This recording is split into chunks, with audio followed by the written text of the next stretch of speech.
नमस्कार। DD news पर आप देखना शुरू कर चुके हैं हमारा खास प्रोग्राम। इस वक्त मैं हूं लाल चंद्र सिंह। अगले घंटे में हम देखेंगे कुछ ऐसी खबरें जिन पर चर्चा जरूरी है। ये चर्चा हम करेंगे अपने संवाददाताओं और खास मेहमानों के साथ। और आज सबसे पहले बात करने वाले हैं ग्लोबल आउटरीच पर भारत के जोश की। जिस तरह से जो प्रतिनिधिमंडल है, बहुदलीय प्रतिनिधिमंडल करीब 3 दर्जन देशों में गया है और उसमें जिस तरह से भारत की बात को मजबूती से रख रहे हैं ये लोग, उससे भारत का नया जोश दुनिया के सामने आ रहा है। इसके बाद बात करेंगे कि जो वक्फ संशोधन है उसको लेकर आम मुसलमानों की उम्मीद बनेगा वक्फ।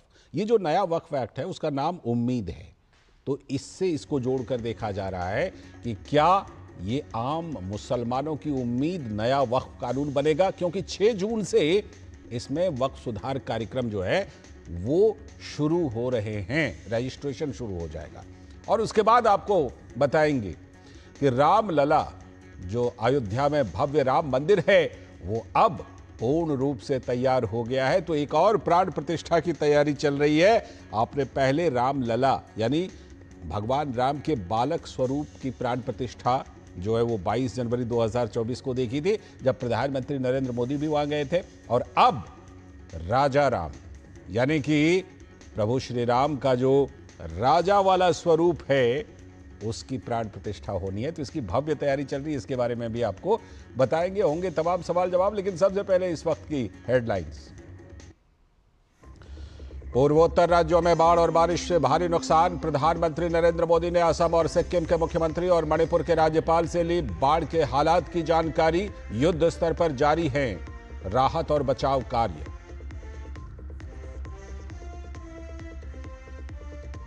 उत्तर प्रदेश में अग्निवीरों के लिए बड़ा फैसला। यूपी पुलिस और पीएसी में मिलेगा 20% आरक्षण।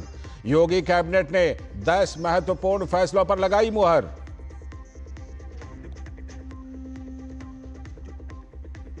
वैश्विक मंच पर लगातार बेनकाब हो रहा है पाकिस्तान। स्वदेश लौटने वाले भारतीय प्रतिनिधिमंडल। अलग अलग देश आतंकवाद के खिलाफ लड़ाई में मजबूती से भारत के साथ।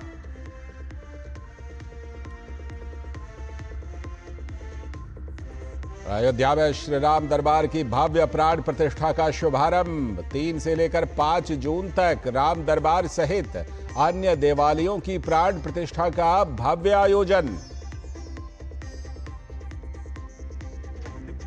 और वक्फ संशोधन अधिनियम के तहत उम्मीद ने शुरू किया वक्फ सुधार कार्यक्रम। 6 जून से रजिस्ट्रेशन। उम्मीद पोर्टल पर राज्य वक्फ बोर्ड ब्यौरा डालकर संपत्तियों की देंगे जानकारी।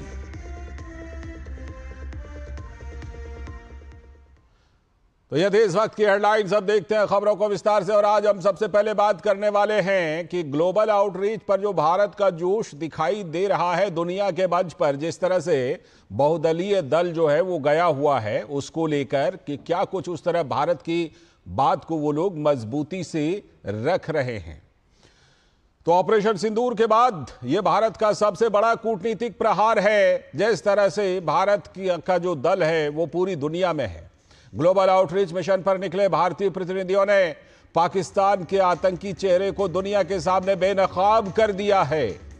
यह भी एक संयोग ही है कि जिस समय शशि थरूर के नेतृत्व वाली भारतीय टीम अमेरिका पहुंची है, ठीक उसी वक्त पाकिस्तान ने भी नकल के तौर पर बिलावल भुट्टो की सरबराही में एक प्रतिनिधिमंडल वहां पर भेजा है। तो अमेरिका पहुंचे सांसद शशि थरूर ने राष्ट्रपति ट्रंप के प्रोपेगेंडा का जबरदस्त जवाब दिया है। उन्होंने कहा, भारत को समझाने की जरूरत नहीं है, हमने इसे पहले ही रोक दिया था, हम युद्ध नहीं चाहते, समझाने की जरूरत तो पाकिस्तान को थी। भारत का टारगेट सिर्फ आतंकवाद है।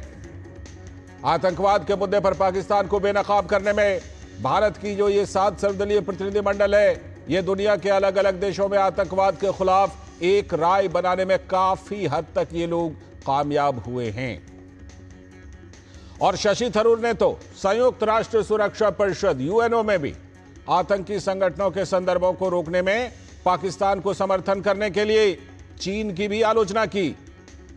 राजनीतिक विचारधारा से अलग सर्वदलीय प्रतिनिधिमंडल भारत की बात दुनिया के सामने रखकर मिशन फर्स्ट, नेशन फर्स्ट के संकल्प को मजबूत कर रहा है। लेकिन यह अलग बात है कि कांग्रेस के ही कुछ नेता देश के अंदर ही इन प्रतिनिधियों के बयान से खफा हो रहे हैं, चिढ़ रहे हैं।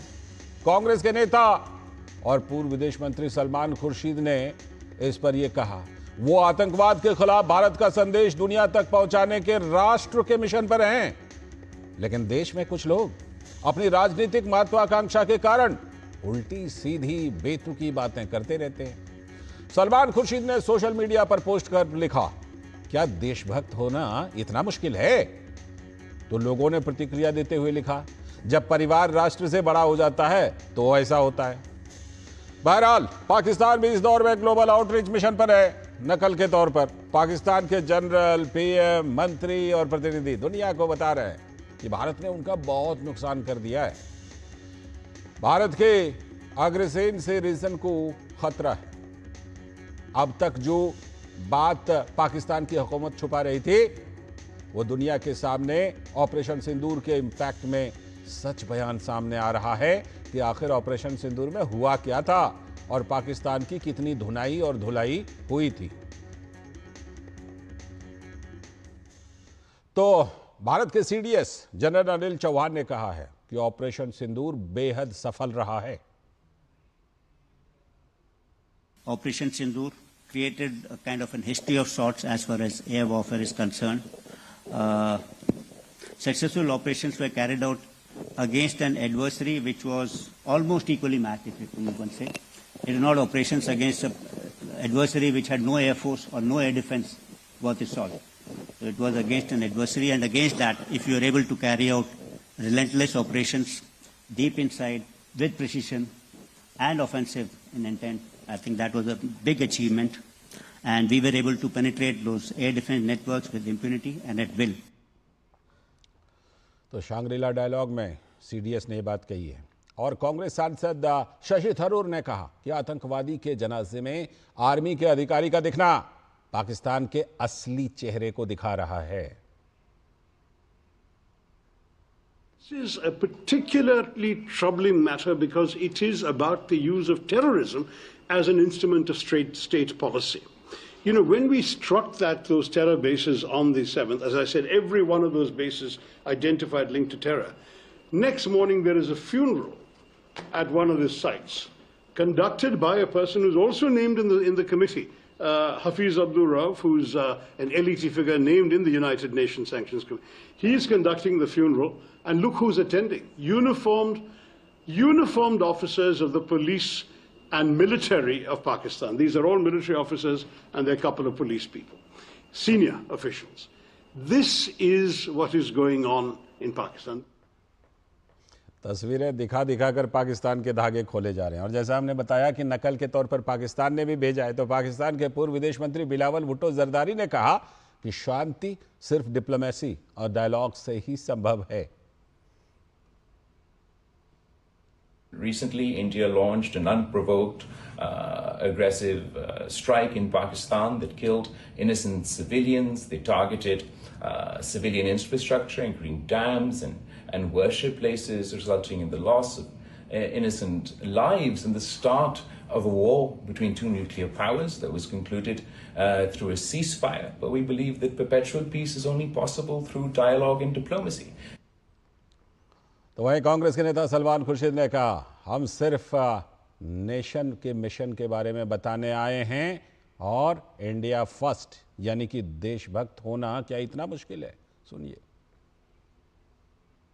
People are saying, he's supporting so-and-so, he's not supporting so-and-so, they are supporting the government, etc. I have come here to speak for India, whoever speaks for India. And in whichever way they speak for India, whatever is said for India, we are here to support. It's only a short period of 10 days, 12 days, etc. Then you have to go back home and do what you are required to do at home. But here for India first, India and only India. India and only India. और ये बहुदलीय प्रतिनिधिमंडल की मजबूत आवाज दुनिया भर में पहुंची है। कितना भारत किस तरह से इस आउटरीच को अंजाम दे रहा है, भारत का जोश, हाउ इज द जोश, एक वो डायलॉग था ना बिल्कुल प्रसिद्ध वाला।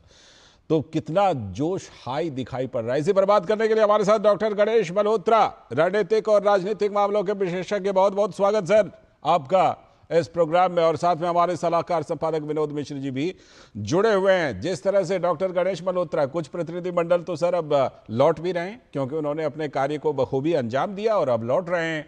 और जिस तरह से बात करीब करीब 3 दर्जन से भी ज्यादा देशों में इन प्रतिनिधिमंडलों ने रखी, यूएनओ तक में बात रखी और तस्वीरें दिखा दिखाकर पाकिस्तान के धागे खोले, खूब बढ़िया से मजबूती से इस बार इसको अंजाम दिया गया। और कुछ लोग तो ये कहते हैं कि ये ना भारत का बिल्कुल एक कॉन्टिन्यूअस प्रोसेस होना चाहिए आगे भी।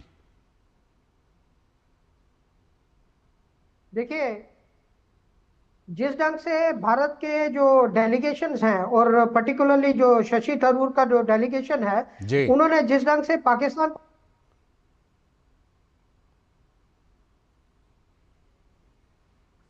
डॉक्टर गणेश मल्होत्रा से लगता है हमारा संपर्क फिलहाल टूट रहा है। हम कोशिश करेंगे उनसे फिर जुड़ने की, जुड़ने की। विनोद जी हमारे साथ मौजूद हैं। विनोद जी, जिस तरह से कि हम देख रहे हैं कि लगातार मजबूती से बातें रखी जा रही हैं और कुछ तो रख करके वापस भी अब आ रहे हैं, ऐसे में जो भारत ने जिस तरह से ये अपना कैंपेन, अपना ये पूरा मिशन लॉन्च किया, जिस उम्मीद के साथ, जिस प्लानिंग के साथ इसको लॉन्च किया गया था, उसको बखूबी पूरा करता हुआ दिख रहा है ये प्रयास। लाल जी, इस चर्चा से पहले आज जो सीडीएस संदीप चौहान ने जो बात रखी है, वो भी बात हम लोगों को सुननी चाहिए और गौर करनी चाहिए। सीडीएस ने एक तरह से ऑपरेशन सिंदूर को लेके सारे एक तरह से जो भारत में अलग अलग कुनबे, अलग अलग जगह से, कॉर्नर से जो बातें कही जा रही थी, उसको एक तरह से स्पष्ट कर दिया है और दुनिया के सामने में भी स्पष्ट कर दिया है। सीडीएस ने साफ कहा है कि हमारा टारगेट सिर्फ आतंकवादी वो किले थे जिसे हमें ध्वस्त करना था और हमने 5 मिनट के अंदर में उसे ध्वस्त करके पाकिस्तान को बता भी दिया था जी कि ये हमला सिर्फ व सिर्फ आतंकी सरपरस्ती देने वाले आतंकी स्कैम पे भारत का ऑपरेशन सिंदूर है। ये बात अलग है कि पाकिस्तान ने बाद में रिटेलिएशन के में अपना दिखाया और उसका जवाब भी दिया गया, लेकिन ये बात आज सीडीएस ने बहुत तरीके से कह रही थी कि ऑपरेशन सिंदूर कैसे एक सक्सेस ऑपरेशन हुआ। अब जब आप देखते हैं कि ये भारत का जो ग्लोबल आउटरीच है, उसे अब इसका इम्पैक्ट आप पाकिस्तान में देखिए कि पाकिस्तान भी इस ग्लोबल आउटरीच के कंपटीशन में उसके कॉपी कैट कह सकते हैं कि उसने वहाँ बिलावल जरदारी भुट्टो के नेतृत्व में वहाँ एक टीम भेजी है। उसमें भी कई ऐसे इंपॉर्टेंट लीडर हैं जो पाकिस्तान में हुकूमत में और हुकूमत के बाहर रहे हैं, वो सारे लोग हैं। अब उस ग्लोबल आउटरीच में खुद वहाँ जो फील्ड जनरल हैं वो फील्ड मार्शल बन गए हैं, वो भी है, खुद पीएम है, फॉरेन मिनिस्टर है। जो बात दुनिया को ये लोग अब तक झूठ बता रहे थे भारत के इस हमले को, वो खुद कह रहे हैं, वो अपना आप एक डोजियर पेश कर रहे हैं कि भारत ने उसके 28 ठिकानों को तबाह किया है। बिल्कुल। आज अगर बिलावल जरदारी के भुट्टो की बात जब आप सुना रहे थे कि उसको देखिए, वो कह रहा है कि भारत का जो अग्रेशन था और भारत ने जिस तरह से वहां घुस के मारा, वो ये नहीं कह रहा है कि हमारे एयरबेस को नुकसान किया, वो कह रहा है कि हमारे सिविलियन पे अटैक हुआ, हमारे जो रिलीजियस सेंटर है उस पे हमला हुआ। ये अलग बात है कि वो बहाना बना रहा है अलग अलग तरीके से, झूठा कार्ड खेल रहा है, लेकिन वो ये बात मान रहा है कि भारत, चाहे उनका फॉरेन मिनिस्टर हो, चाहे उनका विदेश सचिव हो, ये मान रहा है इस बात को कि भारत ने उसको बुरी तरह से पाकिस्तान को बर्बाद किया है और जख्म दिया है जी। आज जो ख्वाजा साहब बता रहे थे, फॉरेन मिनिस्टर उनके, कि हम ये मानते हैं कि ऑपरेशन सिंदूर उनका बंद नहीं हुआ है। सच बात है। ये खुद प्राइम मिनिस्टर पब्लिक मीटिंग में कह रहे हैं कि हमने ऑपरेशन सिंदूर को होल्ड किया है, ये ऑपरेशन सिंदूर खत्म नहीं हुआ है। ये डर पाकिस्तान को इस ग्लोबल आउटरीच के बाद और बढ़ा है, क्योंकि ग्लोबल आउटरीच ने पूरे दुनिया में पाकिस्तान के उस आतंकी चेहरे को बेनकाब किया है। और मैं समझता हूं कि ये जो डिप्लोमेटिक एक्शन है भारत का, वो ऑपरेशन सिंदूर को कामयाब बनाने में और मजबूत दी है। लाल जी, बिल्कुल, ये मजबूती। और गणेश मल्होत्रा जी हमारे साथ वापस जुड़ गए हैं।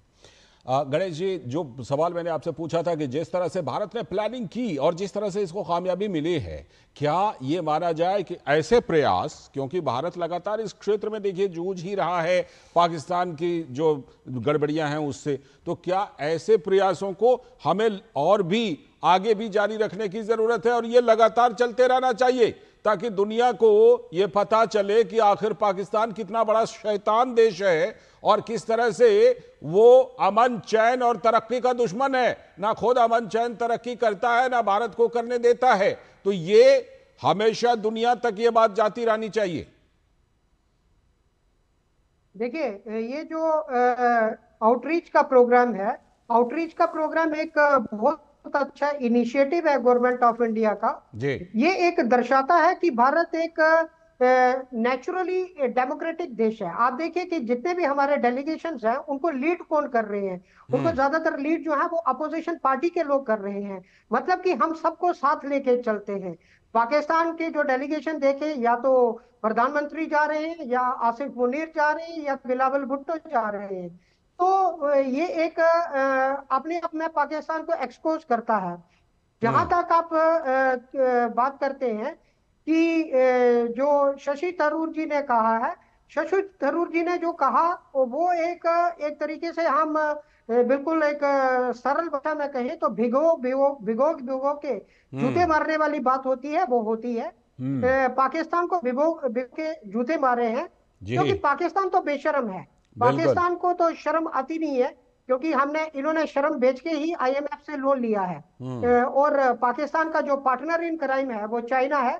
और मुझे लगता है इन दोनों कंट्रीज को एक्सपोज करना चाहिए और ये हमारा एक कंटिन्यूस प्रोसेस होना चाहिए, क्योंकि ये 2025 का भारत है। 2025 का भारत जो है वो एक ऐसा भारत है कि जहां हम नहीं रहेंगे, हम पूरी दुनिया को बताएंगे और आपको नंगा करेंगे और आपके सारे कारनामे जो है वो पूरी दुनिया के सामने रखेंगे। बिल्कुल वही चीज हो रहा है, कंटिन्यू रहना चाहिए। ठीक है, वो कंटिन्यू रहना चाहिए, वही चीज हो रहा है और वो बड़ी बखूबी किया जा रहा है। इसलिए हम कह रहे हैं कि इसको तो लगता है आगे भी जारी रखने की जरूरत है। लेकिन विनोद जी, सलमान खुर्शीद को सोशल मीडिया पर यह क्यों लिखना पड़ा कि क्या देशभक्त होना इतना मुश्किल है? क्या देश की बात को रखना, मिशन नेशन के लिए बात रखना, देशभक्त होना इतना मुश्किल है? आखिर समझ सकते हैं, चाहे सलमान खुर्शीद हो या शशि थरूर ने कहा हो कि अभी इस समय हम मिशन पर हैं, बाद में जवाब देंगे, तो वो लोग वहां 7 समंदर पार मिशन में हैं और कैसी कैसी बातें कही जा रही हैं जो उनको ये प्रतिक्रिया देनी पड़ रही है। वो जाहिर सी बातें नहीं देना चाहते होंगे, लेकिन फिर भी उनको इतना ज्यादा परेशान वो हो रहे हैं कि ये प्रतिक्रिया देनी पड़ रही है कि क्या देशभक्त होना इतना मुश्किल है? ये सवाल पूछा है। ये शशि थरूर के बाद सलमान खुर्शीद का ये रिएक्शन काफी इंपॉर्टेंट है कि उन्होंने कहा कि भाई नेशन फर्स्ट जो है, वो नेशन फर्स्ट करने के लिए आपको एक देश के लिए एक जज्बात होनी चाहिए। जो मिशन पे निकले हुए अपोजिशंस के लीडर हैं, अलग अलग विचार के लोग हैं, अलग अलग विचारधारा के पार्टी से हैं, लेकिन जब नेशन का सवाल है तो उनकी एक आवाज है और उस एक आवाज को दिखाते हुए सलमान खुर्शीद का आप कह सकते हैं कि उनको सैल्यूट करना चाहिए कि कम से कम अभी जो भारत में जिस तरह के सवाल उठ रहे थे तो उनके एक ही सवाल और एक ही जवाब काफी है। रही बात आज जो 2-3 इंपॉर्टेंट चीज हुई है लाल जी, कि CDS ने एक बात बहुत रिमार्केबल कही है। CDS ने आज यह बात दुनिया को बता दिया कि भारत, आज का भारत आपके किसी के न्यूक्लियर थ्रेट से डरने वाला नहीं है। बिल्कुल। आप जब ये बात लॉजिक देते हैं कि पाकिस्तान एक न्यूक्लियर देशन है, पाकिस्तान एटम बम वाला देशन है और उसके एक पड़ोसी है वो भी एटम बम का है, तो ये CDS ने साफ कर दिया कि भारत, आज का भारत इस न्यूक्लियर थ्रेट से नहीं डरता। ठीक है। और यही बात शशि थरूर ने बहुत मजबूती से रखी, UN United nation secretary council में रखी कि भाई आप जब एक आतंकवादी समूह और संगठन को बचाने आते हैं, उसकी पैरवी करने आते हैं, सीधा इशारा शशि थरूर ने चीन को की तरफ किया था। कि आपको याद है कि पहलगाम के जो ये नृशंस हत्या हुई थी मासूम टूरिस्ट की और उनको एक धर्म पूछ के मारा गया था और उसका सबसे पहला ऑन करने वाला टेररिस्ट आउटफिट वो TRF था, जो लश्कर तैयबा का संगठन है। और लेकिन ये बात जब यूनाइटेड काउंसिल में रखा गया, चर्चा में आया, तो चीन ने इसको TRF के नाम पाकिस्तान का ऑब्जेक्शन था तो उसका नाम ड्रॉप करवाया। तो यही बात शशि थरूर ने कहा कि भाई दुनिया को समझना चाहिए कि आप आतंकवाद के मुद्दे पे किसी भी रूप में अगर पाकिस्तान का समर्थन करते हैं तो आतंकी समूह का ही समर्थन माना जाता है। बिल्कुल बिल्कुल इंपॉर्टेंट चीज है कि भारत ने आज इस ग्लोबल मिशन से पूरे दुनिया को बताया है कि भाई आतंकवाद को आप अलग अलग चश्मे से नहीं देख सकते। रही बात शशि थरूर ने जो इंपॉर्टेंट बात जो कही इसके प्रेसिडेंट ट्रंप के बार बार का ये प्रोपेगेंडा सीज फायर के लिए, तो शशि थरूर ने इसका भी जवाब दिया। बोला भारत ने कभी किसी पे युद्ध नहीं थोपा है, उसे सीज फायर करने की जरूरत नहीं है, उसे समझाने की जरूरत नहीं है। भारत का सिंपल एक स्ट्राइक आतंकवाद के खिलाफ था, भारत ने उसको सक्सेसफुली लॉन्च किया और भारत को उसके बाद युद्ध में जाने की जरूरत नहीं थी। ठीक है। जिस तरह से जो डोनाल्ड ट्रंप को जवाब दिया है कि वो पाकिस्तान वाले सफेद झंडा लहराते हुए आए कि भाई अब हम नहीं करेंगे, तो हमने मान लिया क्योंकि हमें उसको कोई तबाह थोड़े ना करना था, आतंकवाद को तबाह करना था, कर दिया। डॉक्टर गणेश मल्होत्रा, आपसे जरूर एक सवाल लेना चाहूंगा कि देखिए कहते हैं ना कि एक कहावत है कि जाके पैर ना फटी भी भाई वो क्या जाने पीर पर आई। जो जब तक ट्विन टावर पर अटैक नहीं हुआ था ना तब तक दर्द नहीं समझ में आता था कि आतंकवाद होता क्या है, उसके बाद समझ में आ गया। ठीक है, और उसके बाद महासभा में प्रधानमंत्री नरेंद्र मोदी ने संबोधित करते हुए कहा कि ये कैसा संगठन है जिसने अभी तक आतंकवाद को डिफाइन नहीं किया है कि क्या है गुड टेररिज्म, क्या है बैड टेररिज्म। अब कम से कम भारत जिस तरह बात रख रहा है, उम्मीद कितनी सी बनती है कि दुनिया समझेगी कि आतंकवाद कितना बड़ा दंश है, बताइए। देखिए, पाकिस्तान, चाइना और यूएसए तीनों को यह समझना होगा कि टेररिज्म की एक ही परिभाषा है। टेररिज्म है, कोई गुड टेररिज्म और बैड टेररिज्म नहीं होता है। आपने बड़ा सही कहा कि जब ट्विन टावर्स के ऊपर अटैक नहीं हुआ था तो यूएसए उसको अलग नाम देता था, जम्मू कश्मीर में उसको फ्रीडम स्ट्रगल कहता था। और चाइना जो है, चाइना दोहरे मापदंड इससे पता चलते हैं, जब जिंगजियांग में विगुर मुस्लिम्स जो हैं उनको वो टेररिस्ट कहता है, उनको वो कहता है कि ये इधर सेपरेटिज्म फैला रहे हैं। और जब जम्मू कश्मीर की बात आती है, जम्मू कश्मीर को में जो काम करने वाले लश्कर तोयबा के टेररिस्ट हैं या जैश ए मोहम्मद के हैं या बाकी लोग हैं, जब उनको यूनाइटेड नेशन में एक ग्लोबल टेररिस्ट ब्रांड करने की बात करता है तो चाइना उसको विटो करता है। तो मुझे लगता है कि ये इनको एक्सपोज करने की जरूरत है और वही काम किया जा रहा है। शुक्रिया जुड़ने के लिए डॉक्टर गणेश मल्होत्रा, इस चर्चा में जुड़ने के लिए बहुत बहुत शुक्रिया। और विनोद जी आप बने रहिएगा, अभी हम खास चर्चा करने वाले हैं उम्मीद पर कि जो नया वक्फ कानून है उसको उम्मीद नाम दिया गया है, तो वो कितनी बड़ी उम्मीद साबित होने वाली है आम मुसलमानों के लिए। इस पर खास चर्चा करेंगे, अभी वक्त है ब्रेक का।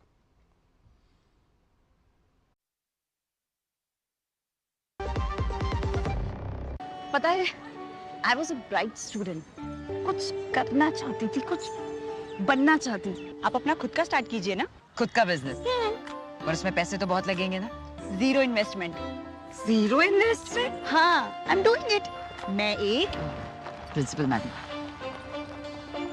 She's my client. मैं LIC एजेंट हूँ। LIC एजेंट बनो? अब बड़ा सोचो। हमारी वेबसाइट पर जाएं या अपनी नजदीकी LIC शाखा से संपर्क करें। जब धरती चीर कर निकलता है लोहे का पत्थर और मिलता है मोंगिया के जोश से, फिर तपता है, पिघलता है और बनता है फौलाद। अब होता है सरिया सारी खूबियों के साथ। मोंगिया स्टील, मजबूत देश का मजबूत सरिया। जो लक्ष्य चुना था समझ आने लगा है। GLA यूनिवर्सिटी, उच्च लक्ष्यों की निश्चित प्राप्ति।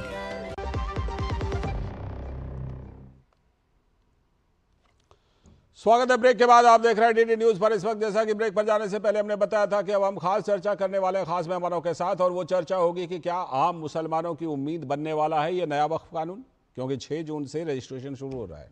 तो आम मुसलमानों की उम्मीद बनेगा वक्फ।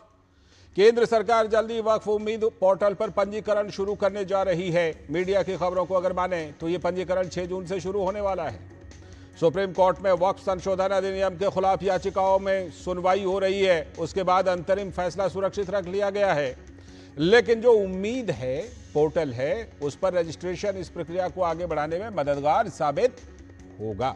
कहा जा रहा है कि वक्फ संपत्तियों का पोर्टल पर पंजीकरण अनिवार्य होगा। वक्फ संपत्तियों के मैनेजमेंट और पारदर्शिता को बढ़ावा देने के लिए उम्मीद पोर्टल से देश की एक बड़ी आबादी को न्याय मिलने का भरोसा जगा है। वक्फ कानून को लेकर मुस्लिम समुदाय के बीच काफी भ्रम फैलाया गया था। कुछ दलों ने तो इसे मजहब से भी जोड़ दिया था, लेकिन इस सवाल का जवाब किसी के पास नहीं था कि देश में वक्फ की 9 लाख से भी ज्यादा संपत्तियों में गरीब मुसलमानों, महिलाओं और दूसरे मुस्लिम कम्युनिटी की भूमिका क्यों नहीं है। खबरों के अनुसार सभी वक्फ संपत्तियों को 6 महीने के अंदर रजिस्टर्ड करवा लेना अनिवार्य होगा। वक्फ से की संपत्तियों को अब जियो टैग करना अनिवार्य होगा। संपत्तियों के रजिस्ट्रेशन की जिम्मेदारी राज्य के वक्फ बोर्ड्स की होगी। सुप्रीम कोर्ट में बहस के दौरान कोर्ट ने यह स्पष्ट कर दिया था कि वक्फ संपत्तियों का रजिस्ट्रेशन तो अनिवार्य है। यह अनिवार्यता 1923 से ही चली आ रही है, लेकिन इसका उल्लंघन होता रहा। बड़ा सवाल यह है कि रजिस्ट्रेशन के बिना किसी संपत्ति पर मालिकाना हक कैसे कायम किया जा सकता है। सामाजिक न्याय वाले नए वक्फ की उम्मीद से उनका भी भरोसा मजबूत होगा जो वक्फ के यूजर क्लाउज के शिकार हुए हैं। अब ट्रिब्यूनल में उन्हें न्याय मिलना सुलभ होगा, जो पहले बहुत ही मुश्किल था।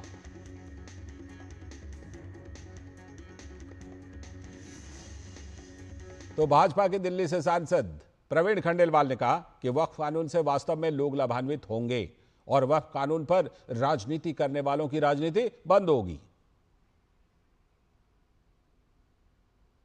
वक्फ का जो कानून है, उस कानून के प्रावधानों के अनुसार जो एक्चुअल बेनिफिशियरी है, अब उसको लाभ मिलेगा। वक्फ के नाम पर जो लोग जमीन हथिया रहे थे और जो लोग राजनीति कर रहे थे, उनकी राजनीति अब पूरे तौर पर बंद हो जाएगी। वहीं सपा के नेता फखरुल हसन ने कहा कि हम पहले भी वक्फ संशोधन के बिल के खिलाफ थे और आगे भी रहेंगे। माननीय उच्चतम न्यायालय का एक आदेश है और उस आदेश की गाइडलाइन में या उस आदेश के अनुसार भारतीय जनता पार्टी की सरकार जो भी कर रही है, वो भी उस पर समाजवादी पार्टी को कोई टिप्पणी नहीं करनी है, क्योंकि ये मामला माननीय उच्चतम न्यायालय में विचाराधीन है।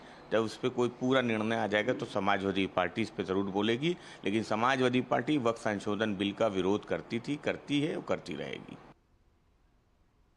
करती थी, करती है, करती रहेगी। यानी कि आप सब कुछ बता दीजिए, समझा दीजिए, लेकिन खूंटा वहीं गाड़ेंगे, ये रवैया है। खैर, इसी पर आज बात करने के लिए हमारे साथ जुड़ रहे हैं डॉक्टर कौशल कांत मिश्रा जी, भारतीय जनता पार्टी के प्रवक्ता। बहुत बहुत स्वागत। साथ में दुष्यंत नागर जी, जो राजनीतिक विश्लेषक हैं और कांग्रेस के समर्थन में मजबूती से बातें रखते हैं। दुष्यंत नागर जी भी हमारे साथ जुड़ रहे हैं। बहुत बहुत स्वागत दुष्यंत नागर जी। हमारे साथ हमारे सलाहकार संपादक विनोद मिश्र जी भी जुड़े हुए हैं और हमारे संवाददाता शैलेंद्र मिश्र भी जुड़े हुए हैं। शैलेंद्र, मीडिया खबरों की माने तो 6 जून से रजिस्ट्रेशन शुरू हो रहा है उम्मीद पोर्टल पर। इस खबर में कितनी सच्चाई, क्या कहीं से कोई पुष्टि इसके बारे में? जी देखिए, ये खबर आई है सूत्रों के हवाले से कि इसकी प्रक्रिया शुरू होने जा रही है। हम जानते हैं कि ये बात पहले कही गई थी कि उम्मीद पोर्टल पर रजिस्ट्रेशन होगा, जिससे ये बहुत स्पष्ट हो जाएगा कि मौका मिलेगा तमाम वक्फ संपत्तियों को उस पोर्टल पर रजिस्टर करने का। चूँकि ये विवाद सामने आया कि बहुत सारे टाइटल नहीं थे या फिर वक्फ जो संपत्तियां हैं वो रजिस्टर नहीं थी, तो एक मौका दिया जाएगा कि वक्फ की जो संपत्ति है उनको रजिस्टर करा सके। तो इसका भविष्य में ये इस्तेमाल होगा कि जो विवाद हैं, वक्फ से संपत्तियों से जुड़े जो विवाद हैं, उनमें काफ़ी कमी आ जाएगी। क्योंकि जब रजिस्ट्रेशन हो जाएगा, टाइटल स्पष्ट हो जाएगा, तो इस तरह के विवादों में कमी हो जाएगी। और आप जानते हैं कि जब वक्फ संशोधन बिल संसद से पारित हो रहा था, तब भी जो केंद्रीय मंत्री ने इस बात को बहुत स्पष्ट तौर पर कहा था कि ये जो संशोधन बिल है, जो अब कानून बन चुका है, ये दरअसल वक्फ संपत्तियों का पारदर्शी तरीके से बेहतर इस्तेमाल हो गरीब मुसलमानों के हित में, उसके लिए लाया गया है। और जो तमाम विवाद है वो खत्म हो, ये एक तरह से देखें तो मंशा है सरकार की। तो कुल मिलाकर समझना होगा कि ये प्रक्रिया है, उसी दिशा में आगे बढ़ा जा रहा है। हम जानते हैं कि ये मौका पोर्टल के जरिए सरकार की तरफ से दिया जा रहा है, जैसे कि सूत्र बता रहे हैं। और ये बहुत स्पष्ट तौर पर बता दिया गया था पहले भी कि रजिस्ट्रेशन जरूरी होगा, क्योंकि हम जानते हैं कि ये विधेयक में भी इस बात का प्रावधान किया गया था कि वक्फ संपत्तियों का रजिस्ट्रेशन अनिवार्य किया जाए। बिल्कुल, ये रजिस्ट्रेशन पहले भी उसका प्रावधान था, लेकिन इसका उल्लंघन किया गया। लेकिन अब सुप्रीम कोर्ट ने कहा है कि रजिस्ट्रेशन तो होनी चाहिए। विनोद जी, हम लोग तो इस पर लगातार कई बार, मुझे लगता है पिछले कई महीनों से वक्फ पर चर्चा कर रहे हैं, लेकिन ये माना जाए, जैसे कहते हैं ना कि अंत भला तो सब भला, कि जेपीसी, संसद, सड़क, सुप्रीम कोर्ट सब कुछ होने के बाद अगर जैसे 6 जून से रिपोर्ट है कि इसका रजिस्ट्रेशन होगा और उसके बाद आम मुसलमानों को भी इसका फ़ायदा मिलेगा, तो ये मान लें कि अंत भला तो सब भला। कम से कम सुप्रीम कोर्ट में सुनवाई के बाद उन्होंने रजिस्ट्रेशन को ज़रूरी बताया और अब अंततः ये मामला जिसे कहते हैं कि एक अच्छाई की तरफ बढ़ता हुआ दिख रहा है। लालजी, जैसे आप अपनी रिपोर्ट में ही बता रहे थे कि सुप्रीम कोर्ट में जब ये मामला चला, काफ़ी दिन से चल रहा है, वक्फ कानून के खिलाफ में जो याचिकाएं थी, दर्जनों याचिकाएं थी। सबसे इम्पॉर्टेंट ये है कि उसमें याचिका में जो लोग थे वो मैक्सिमम पॉलिटिकल पार्टी से उनका एफिलिएशन था या वो पॉलिटिकल अपना एक मंच था, बना हुआ था। सवाल तो ये भी उठता है कि वो सवाल तो ये पूछा जा सकता है कि वो कितने देश के मुसलमानों का रिप्रेजेंट करते थे जो लोग इस वक्फ कानून का विरोध करते थे। बिल्कुल। रही बात, इंपॉर्टेंट बात ये थी, उस कोर्ट के डिस्कशन में ये बात आई थी जब कपिल सिब्बल से कोर्ट ने पूछा था कि क्या वक्फ के संपत्तियों का रजिस्ट्रेशन होना जरूरी है, तो सिब्बल ने ये बात कही थी उस समय में, कपिल सिब्बल ने, कि रजिस्ट्रेशन जरूरी है। बिल्कुल। और रजिस्ट्रेशन अगर 1923 ईस्वी से वक्फ के पहले बोर्ड के बनने के साथ से ही रजिस्ट्रेशन की बात थी और उसकी अनिवार्यता थी, तो 2013 के जो अमेंडमेंट एक्ट था उसके बाद जो वक्फ की संपत्तियां 123% बढ़ी, उस संपत्तियों का रजिस्ट्रेशन क्यों नहीं हुआ? अब तक वो जिसको आपने यूजर्स क्लॉज का नाम दिया और बाई यूजर्स करके आपने वक्फ की संपत्तियां 30 लाख एकड़ जमीन से ज्यादा हो गई जी, तो उन सारी संपत्तियों का अभी तक रजिस्ट्रेशन क्यों नहीं हुआ? क्यों नहीं उसका एक मालिकाना और उसमें एक प्रॉपर डिटेल आया उन संपत्तियों का कि भाई ये संपत्तियों ने किसने दान किया, कब किया, उसका रजिस्ट्रेशन कब हुआ, किसके नाम से हुआ? ये सारी चीजें मुझे लगता है कि ये वक्फ का जो ये उम्मीद पोर्टल है, ये उम्मीद पोर्टल इसमें एक जस्टिस का, सामाजिक न्याय का ये पोर्टल होगा। बिल्कुल। अब वक्फ पे जो दावेदारी है, वो दावेदारी में वो आम मुसलमान, गरीब मुसलमान, पसमानदा मुसलमान, मुस्लिम महिलाएं, उनका सरोकार बढ़ेगा। ये जो कुछ परिवारों और कुछ लोगों के गिरफ्त में ये वक्फ, जिसको आपने मुतवल्ली का नाम दिया था, मैनेजर का नाम दिया था, उनके हाथ से निकलकर अब वक्फ जो है मैनेजमेंट वक्फ का एक ट्रांसपेरेंट मैनेजमेंट होगा, तो सरोकार में आम लोगों का सरोकार बढ़ेगा। बिल्कुल, आम लोगों का सरोकार होगा। और इसलिए भी जो अभी विनोद जी कह रहे थे ना कि मुतवल्ली आपने बना रखे थे, कई जगह से तो रिपोर्ट आई, मुतवल्लियों ने जमीनों का सौदा कर लिया और मार्केटिंग कॉम्प्लेक्स बनवा दिया, तो पता नहीं क्या क्या चीजें बनवा दिया। तो हमारे साथ हमारे विशेष मेहमान जुड़ेंगे फिलहाल। लाल जी, एक चीज इसमें इम्पोर्टेंट है, इसमें इम्पोर्टेंट ये है समझने की, हमारे दोनों प्रवक्ता अभी इस बात के लिए रखेंगे। सवाल ये है कि इस वक्फ कानून के विरोध में जिस तरह से भ्रम फैला के सियासत की गई थी, और उस भ्रम के सियासत में आपने बंगाल में, पश्चिम बंगाल में खास करके वो राइट देखा, आपने जब उनमें एक टारगेट बना के एक खास समुदाय को, लोगों को आपने जो वहाँ पे माइनॉरिटी में थे उनको टारगेट करने की कोशिश की थी, उनके घर जलाए गए, उनका पलायन हुआ वहाँ से।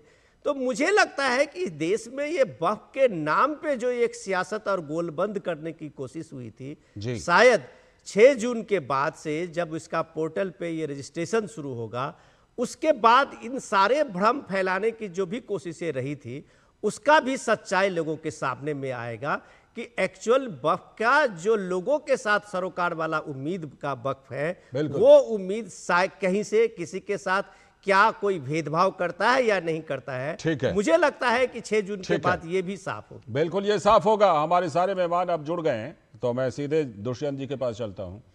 दुष्यंत नागर जी, अभी सपा वाले ने कहा कि देखिए हम तो खिलाफ थे, खिलाफ हैं और खिलाफ रहेंगे, मतलब चाहे जितना समझा लो, जितना बता लो, हम तो मतलब नहीं मानने वाले।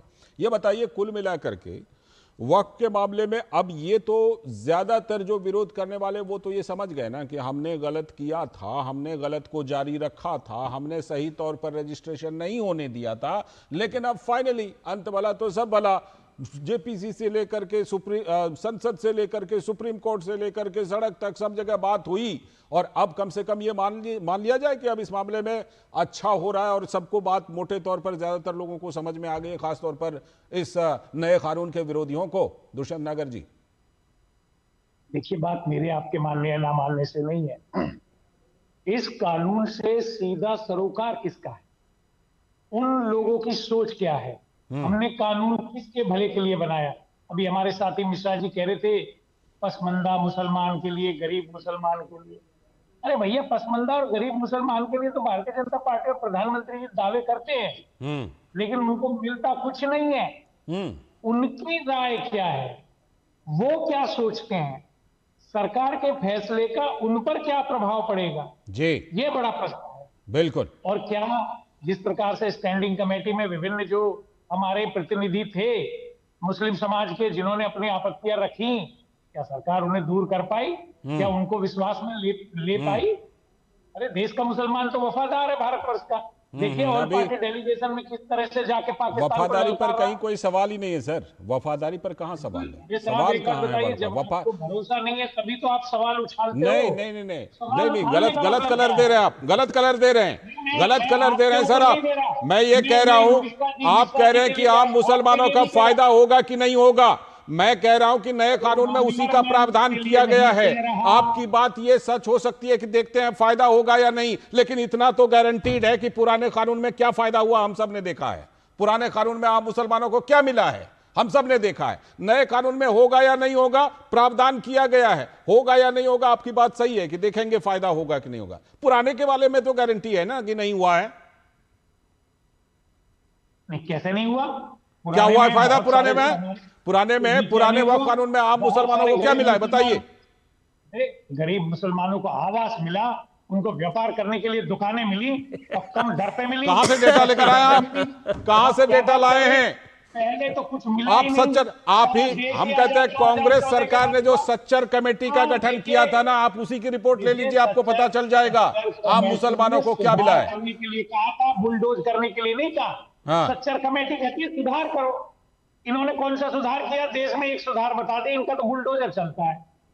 अरे बुलडोजर कभी निर्माण नहीं कर सकता। आप कहां की बात कहां जोड़ रहे हैं सर? कौन से आम मुसलमान पर बुलडोजर चल रहा है?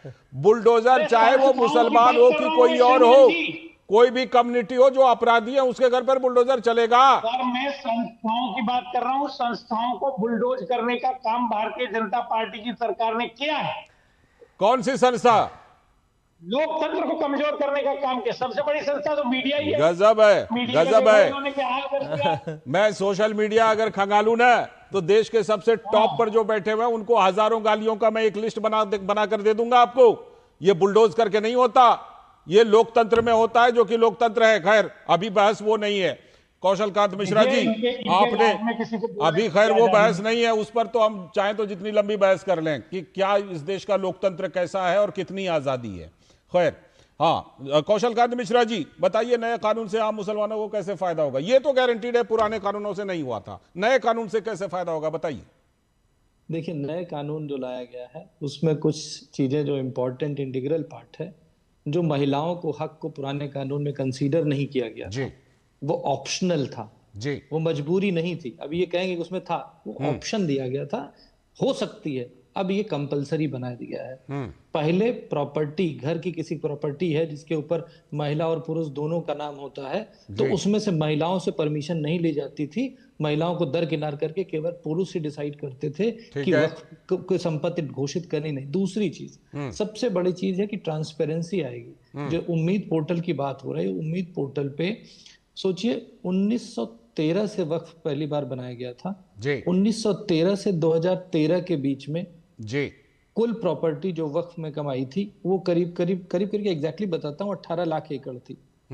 और 1913 में जो हमारे साथी दुष्यंत भाई बोल रहे हैं, उनकी कांग्रेस ने कुछ ऐसे प्रावधान चेंज किए इसी वक्त में, और जिसके बाद उन्होंने 1913 से 1924 के बीच में कुल प्रॉपर्टी करीब 12-13 साल में 21 लाख ये 2013 से 2024 सर जी, 2013 से 2024 तक। करेक्ट, हाँ। और टोटल आज प्रॉपर्टी हो गई करीब 39 लाख एकड़, जिसमें से क्या इन प्रॉपर्टी को पोर्टल पे डाला गया? नहीं डाला।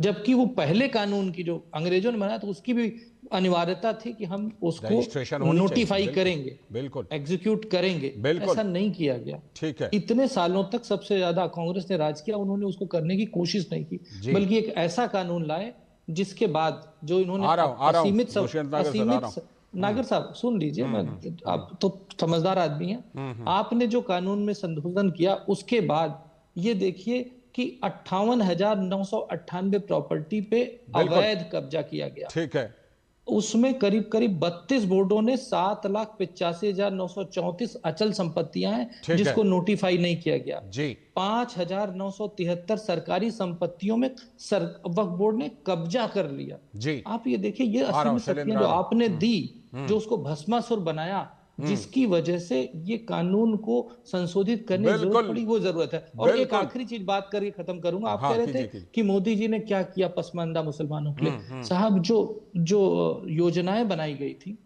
लाभार्थी योजनाएं, उसके 43% बेनिफिशियरी आपके पसमानदा, गरीब, शोषित, वंचित मुसलमान। और एक जाते हुए एक चीज बता दीजिएगा, पूरे प्रोग्राम खत्म होने के पहले बता दीजिएगा, कम से कम 2-3 यूनिवर्सिटी का नाम, 2-3 हॉस्पिटल का नाम, 2-3 अनाथालय का नाम, 2-3 शिक्षण संस्थाओं का नाम जो वक्फ ने बनाए। मैंने पूछा था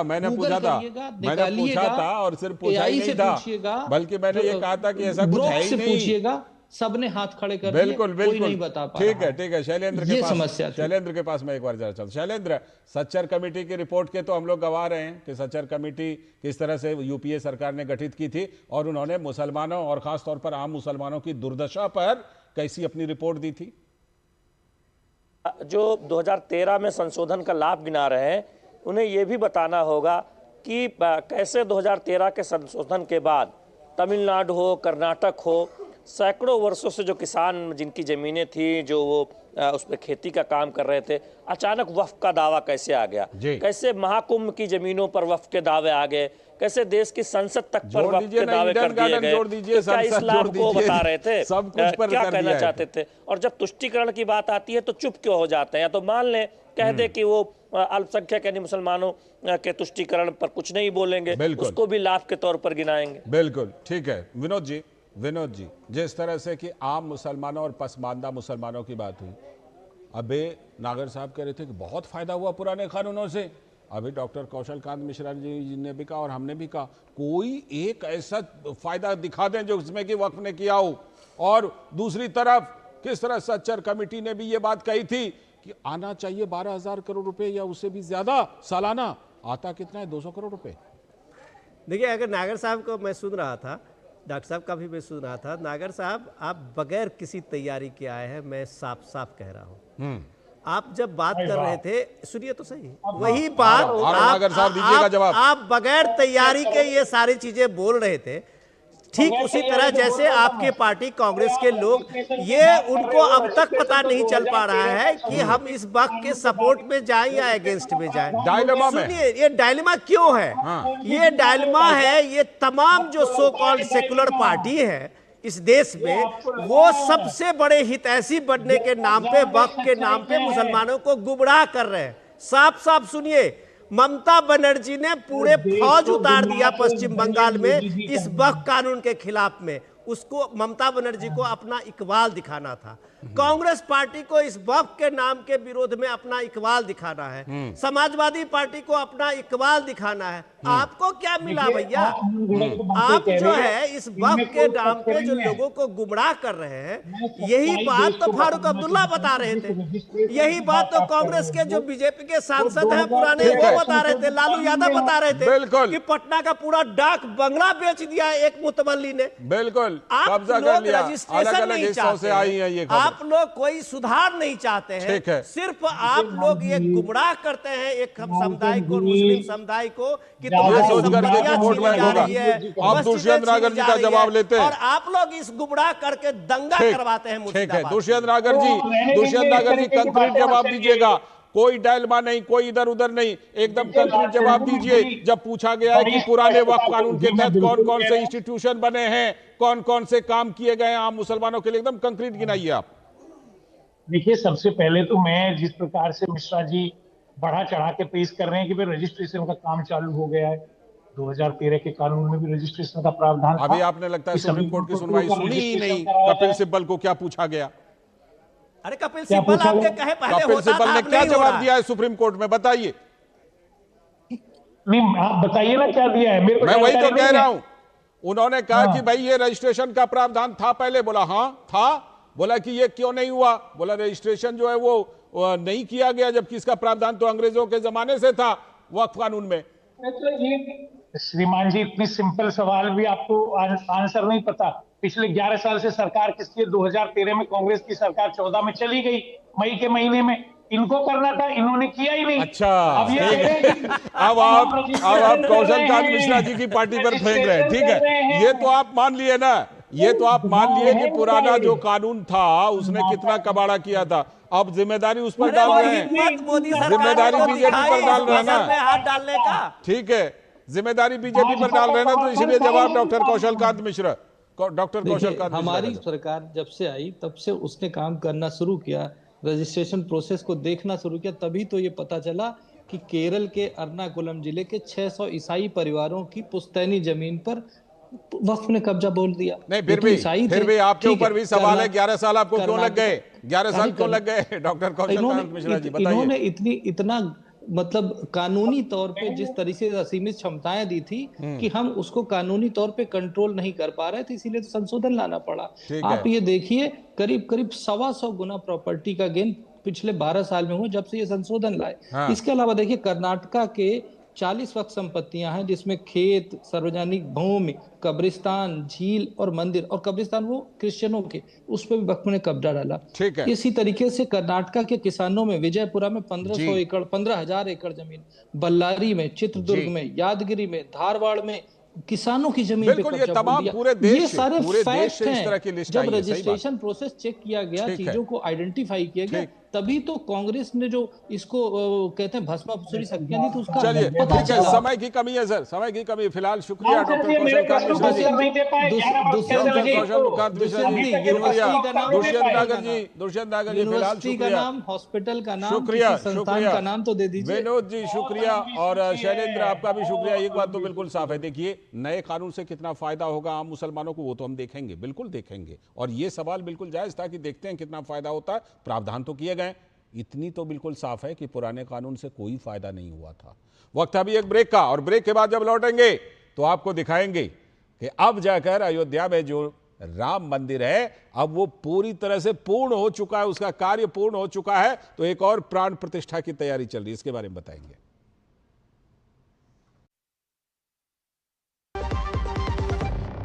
टाइम पे खा लेना, और प्लीज बाइक धीरे चलाना जी।